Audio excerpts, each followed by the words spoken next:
Hi everyone, today I'm working through question 14 part A of the 2020 Baulkham Hills Extension 1 trial exam, so that's 3 unit. It's a question on vectors and it's got 4 subparts, so I'll work through each subpart one at a time.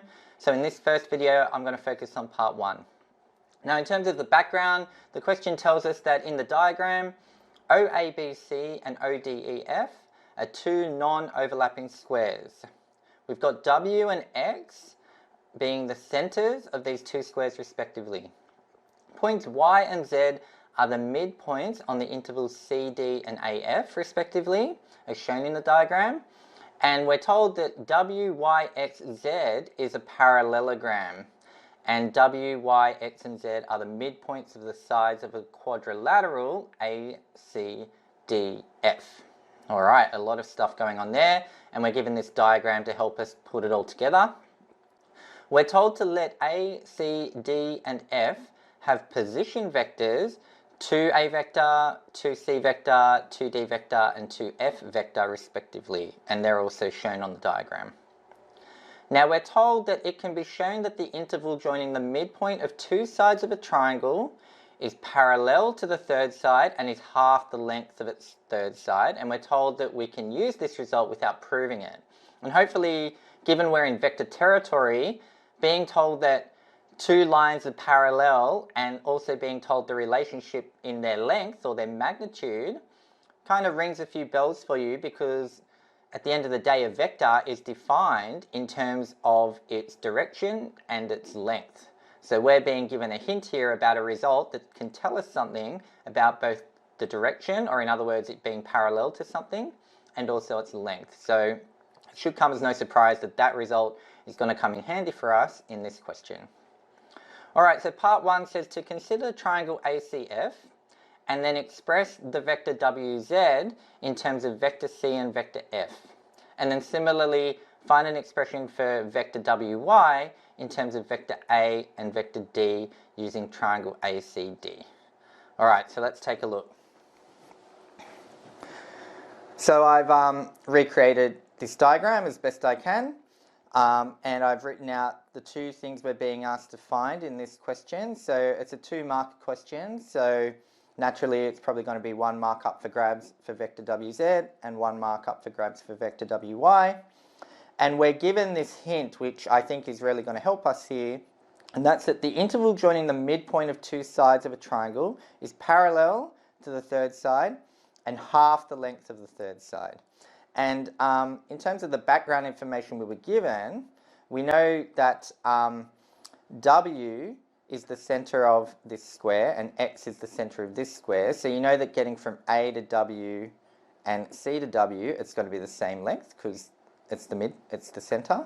We're also told that Y is the midpoint of CD and Z is the midpoint of AF. So we've got a few midpoints flying around, and we're told this result involving midpoints, so you know we're going to have to use this. Now if I start with vector WZ, we're told to use triangle ACF. So maybe I'll just get my ruler and maybe I'll use another color. Let's just annotate on triangle ACF. So we've got the line AC, we've got the line CF, and then we've got the line AF. And that makes triangle ACF. Now, the interval joining the midpoint of 2 sides of a triangle. So we've got a side AC and a side AZ, and we've got the 2 midpoints, the line AC and the line AF, and we've got the 2 midpoints W being the midpoint of AC and Z being the midpoint of AF. So if I join those 2 lines, what I know from this result that we're told we can rely on is that WZ will be parallel to CF and WZ will be half the length of CF. So if I want to get WZ as a vector, so from W to Z as a vector, well, if I can find out about CF as a vector, I'm pretty much done, because I can then just use this relationship. So it's probably worth annotating on the vectors we're given. So we're told that going from O to A, that vector is called 2a, and there's going to be a lot flying around now. So we've got this 2a vector is this vector. We've got going from O to C is 2c vector. Going from O to D is 2d vector. And then going from O to F is 2f vector. And we want things in terms of just the C vector, F vector, and then A vector, D vector when we get up to the WY. But we'll focus on WZ for now. So I think what we want to do is we want to find an expression for CF vector so that we can then use this relationship. Now,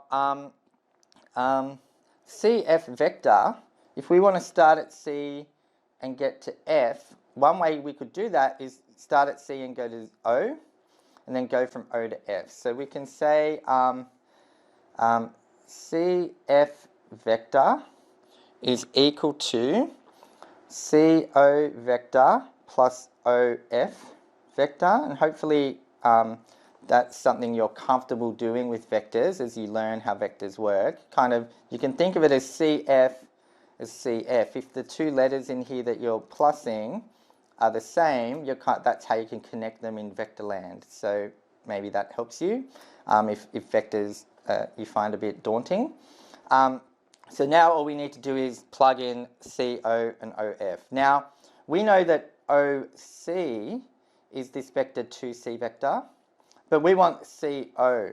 But in vector land, all that means is we just use a negative to say it's the opposite direction. So CO would be negative 2C vector. And then OF, we've got the right direction, so that's just going to be plus 2F vector. And if I just rearrange that and factor out the 2, we'll end up with a 2 out the front, and then maybe I'll put the F vector first minus the C vector.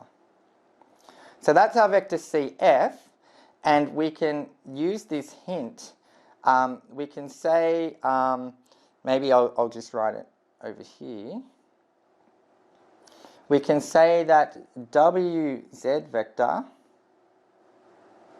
will be equal to a half CF vector, because WZ is parallel to CF, so it's got the same direction, and we're told it's a half the length. So in effect, the vector, being both direction and length, can be written as half this vector, because it's got the same direction and half the length. And so we can therefore say it's a half times what we just found for CF, which is 2F vector minus C vector, and then these 2's cancel, and we can say therefore it is simply F vector minus C vector. That is our vector for WZ in terms of C and F vector. Alright, so now we just need to repeat that process, but for WY and using triangle ACD. So maybe I'll get another color, maybe I'll use black. And let's annotate on triangle ACD. Now, this diagram is getting very full, but hopefully you can follow. So we'll just overlay that A, C, and then D. And then we've got this line here. And again, we've got midpoints of 2 of the sides. So this third side is what's going to help us. Now, in terms of which vector we're going to want, if we want to get from W to Y, so maybe I'll just annotate this on. We want to go from W to Y. Well, given using this same hint, WY will be parallel to AD because WY is joining 2 midpoints, so the third side, it's going to be parallel to the third side and equal to half the length. So if I want to get from W to Y, it's going to help if I can get from A to D, and then I can use the linkages. So let's start by having a think about vector AD, and using pretty much the same technique as before. If we want to get from A to D, we can go from A to O, and then we can go from O to D, and that's going to help us because we know vectors around AO and OD, and so you can kind of almost guess we're going to end up in a similar place. So let's say if I want to go from A to D, I'll go from A to O, so that's AO vector plus OD vector, and again, if I just cover up what's in the middle, that kind of helps clarify. I've linked up the two correct vectors. I know going from O to A is 2 vector A, but we're going the opposite direction, so it's going to be negative 2 vector A, and then plus 2 vector D. And again, just like before, I'll factor out the 2. I'll just rewrite them as D vector minus A vector. And then again, if I just come off to the side here, we can say that WY vector will be equal to a half AD vector using this result here. So that's going to be equal to a half times what we just worked out, D vector minus A vector, and that is, with the 2's cancelling, simply D vector minus A vector. And that's it for that part 1. So I think this whole question is quite, I guess, potentially very daunting for students, particularly in the context of an exam. There's so much information flying around in this diagram.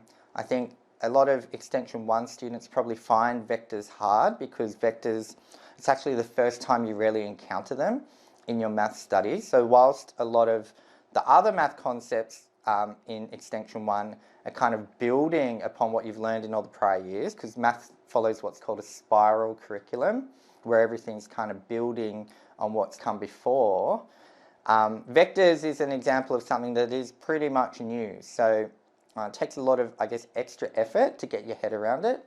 And a question like this is really testing how you've gone on that journey, because whilst the techniques that we ultimately needed were quite simple, at least for this part 1, I guess having the clarity to know that's what you can do is where it gets tough, especially given we're ultimately relying on this hint that I would guess most students have never seen before. So you're kind of trying to work stuff out on the fly in an exam. That's hard.